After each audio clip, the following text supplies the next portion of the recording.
Hello friend, BCL 034 में viva का हम क्वेश्चन देख लेते हैं यहाँ पे फटाफट। What is the database management system? तो डाटाबेस मैनेजमेंट सिस्टम आपको पता है कि जब भी यूजर के इंटरेक्ट में आता है तो डाटाबेस मैनेजमेंट सिस्टम हम जो है उसके लिए हम यूज करते हैं।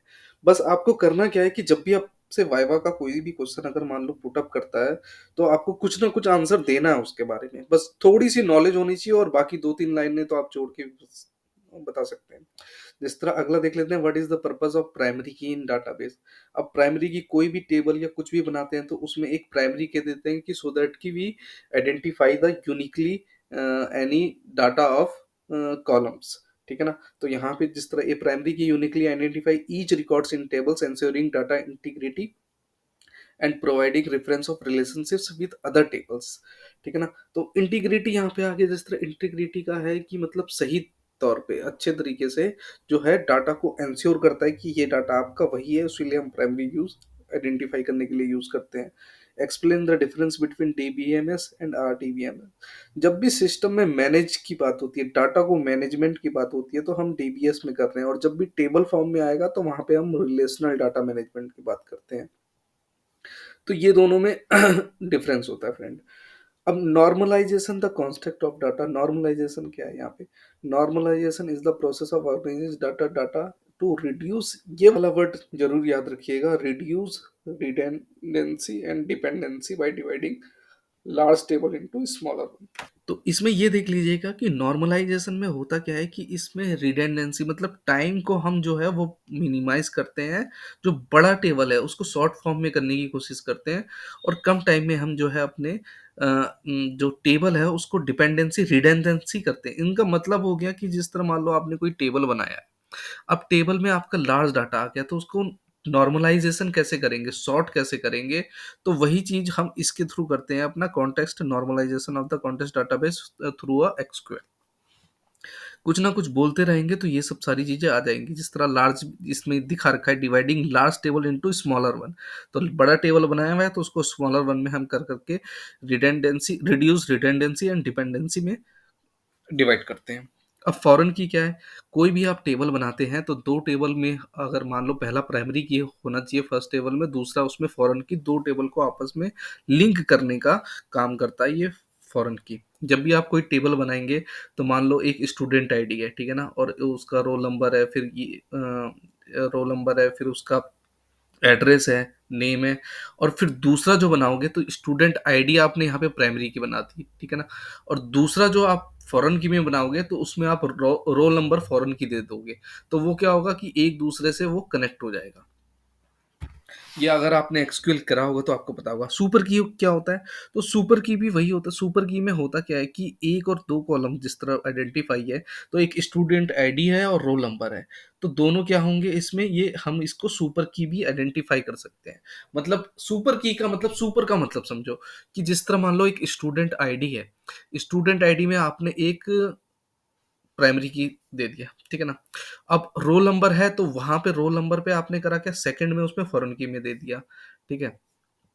अब करा क्या कि जिस तरह स्टूडेंट आईडी और रोल नंबर, इन दोनों को अगर आपने प्राइमरी की में बना दिया है, स्टूडेंट आईडी जिस तरह यहाँ पे है, ये प्राइमरी की set of one more attributes columns that can together can uniquely identify each record in a tables. It is a border concept that a candidate key and it many include more attributes than necessary to uniquely identify records.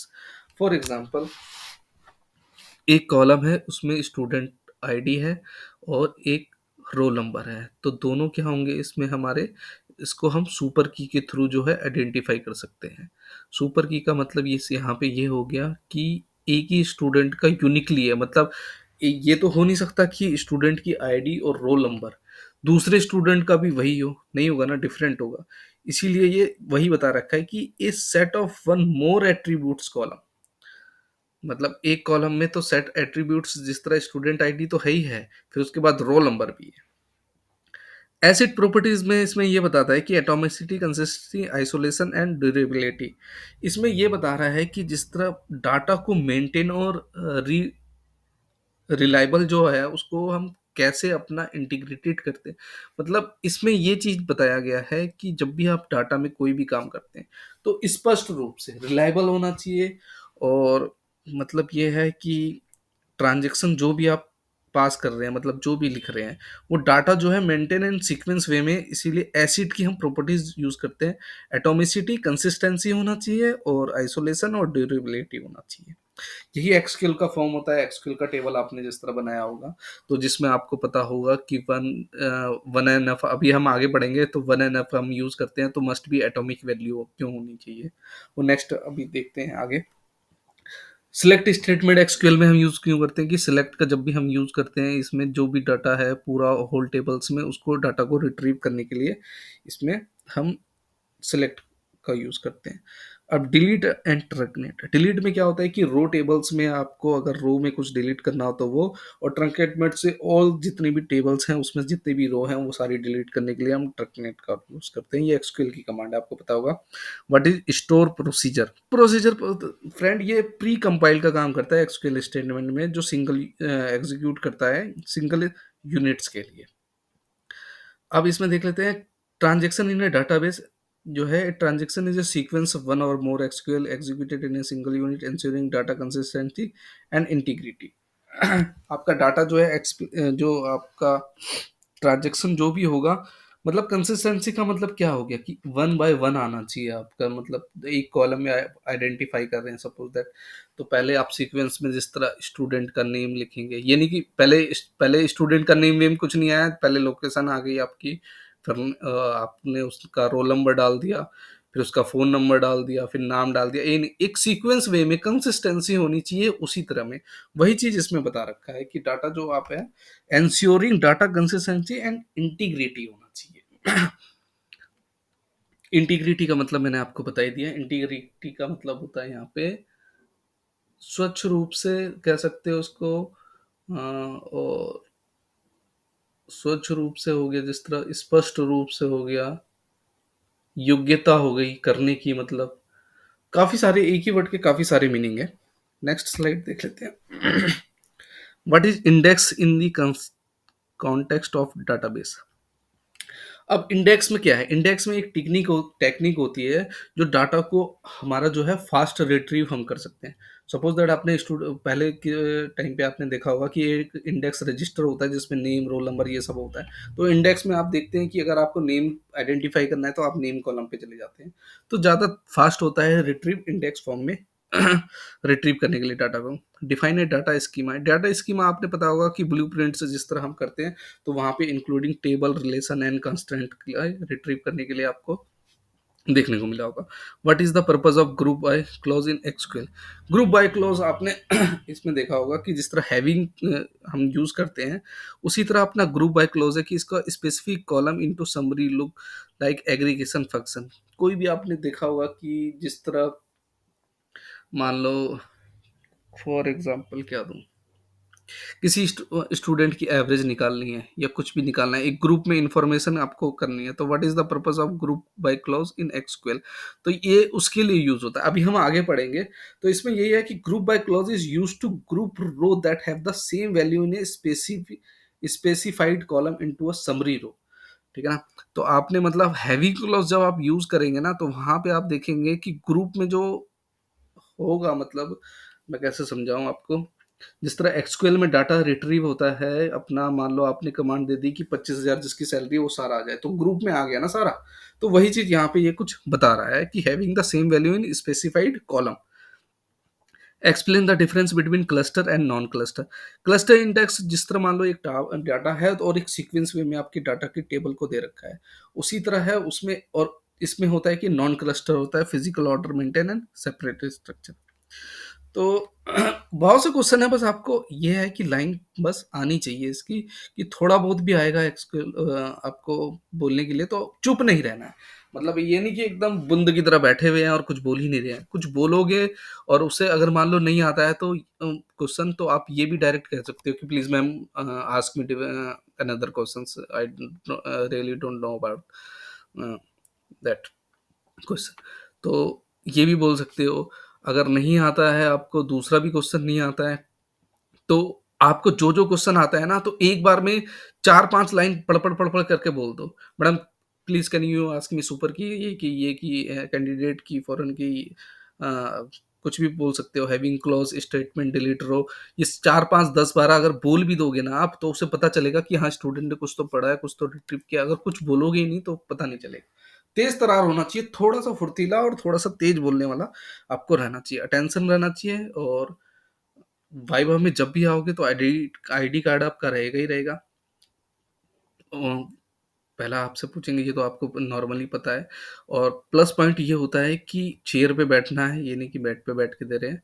Chair पे बैठ के दोगे, और plus ये है कि आप shirt या टी-शर्ट कुछ भी पहने, ये नहीं फंकी स्टाइल नहीं होना चाहिए, टोपी पहन रखा है, चश्मा पहन रखा है या घड़ी पहन रखी है, वॉच पहन रखी है। जस्ट लाइक स्टूडेंट, स्टूडेंट की तरह दिखना है। इसमें ये क्या होता है कि इसके भी प्लस पॉइंट होते हैं। तो कहाँ पे थे हम? क्लस्टर्ड हो गया।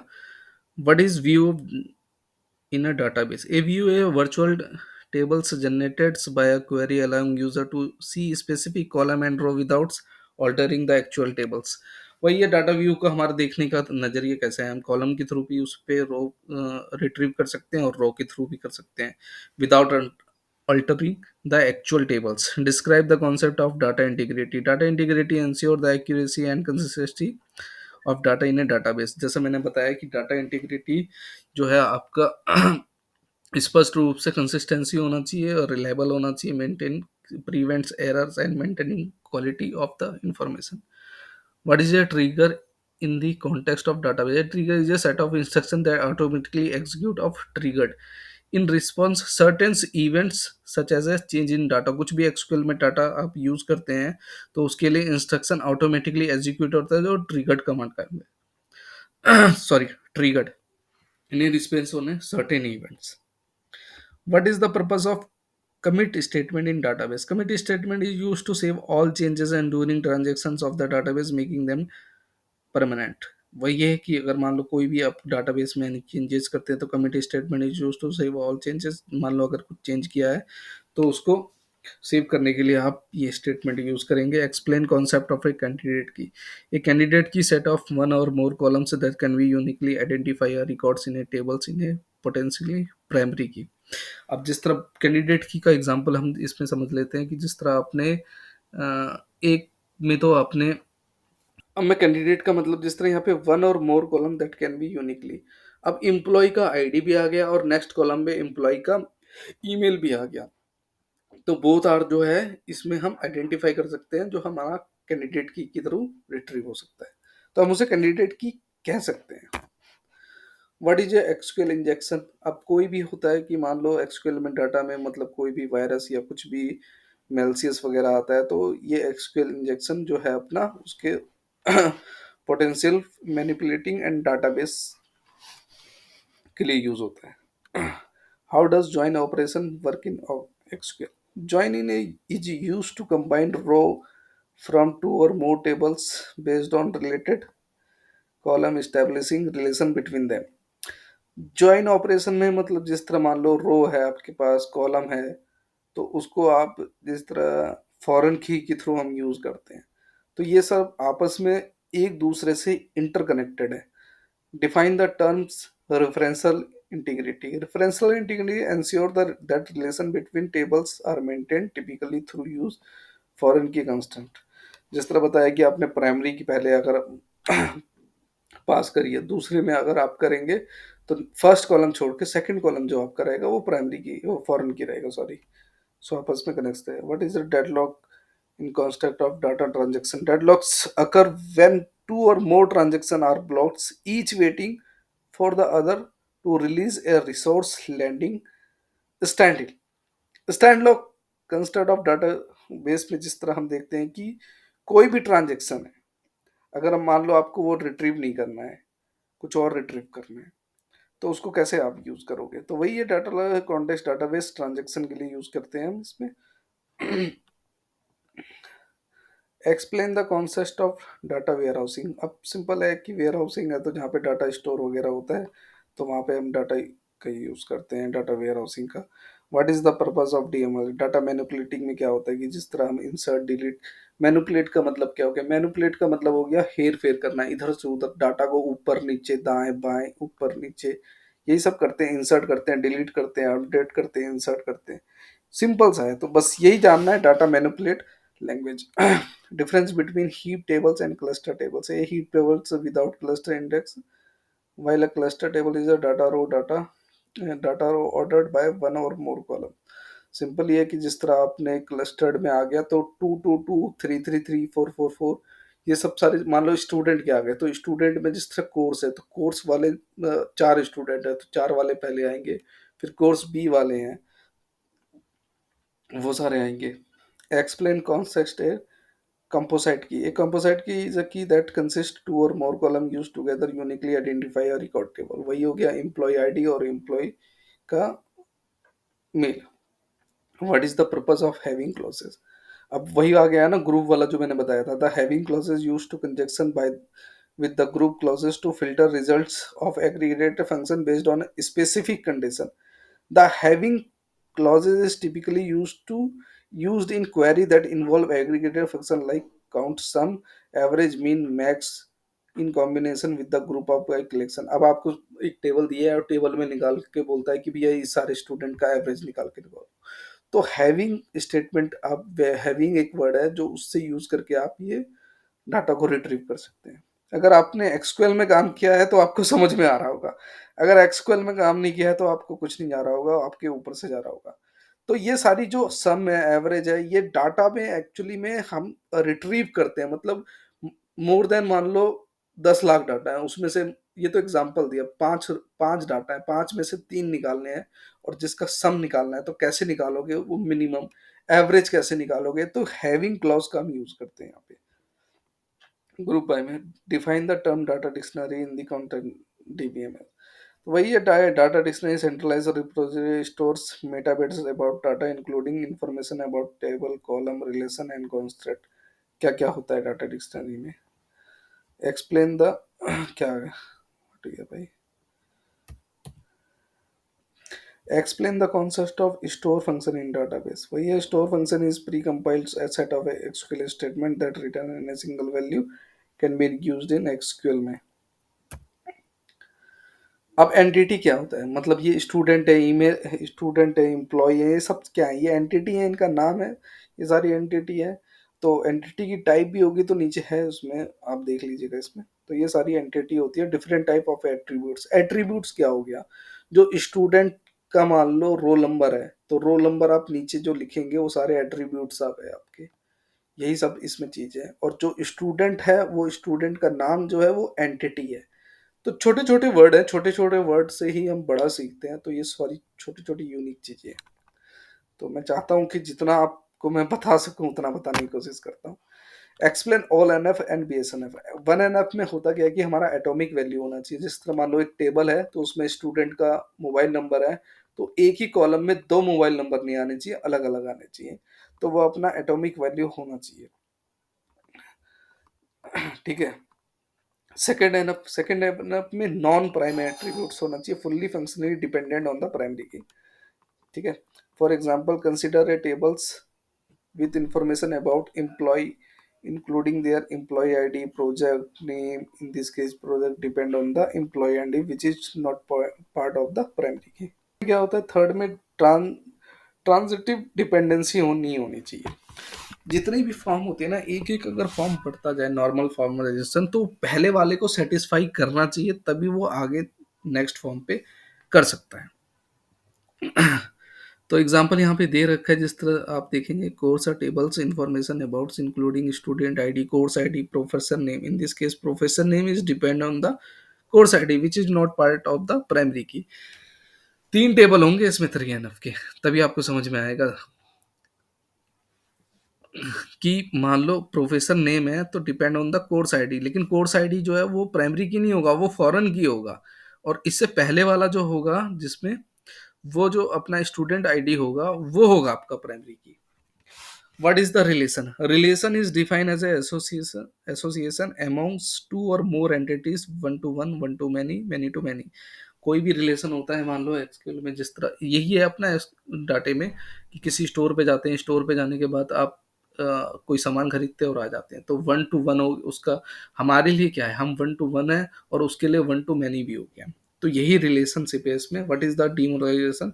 इसमें ये होता है कि आपकी क्वेरी के परफॉर्मेंस को और ज़्यादा इन्हेंस करता है by reducing number join needed to retrieve data. This is especially beneficially read heavy statements where data retrievability is stiff. Friend BCNF रह गया था अपना, तो बीएसएनएफ क्या होता है? Boyce Codd's normal forms. अब जितने भी नॉर्मल फॉर्म होते हैं सब में से हायर यही होता है, बॉयज कोड नॉर्मल फॉर्म्स।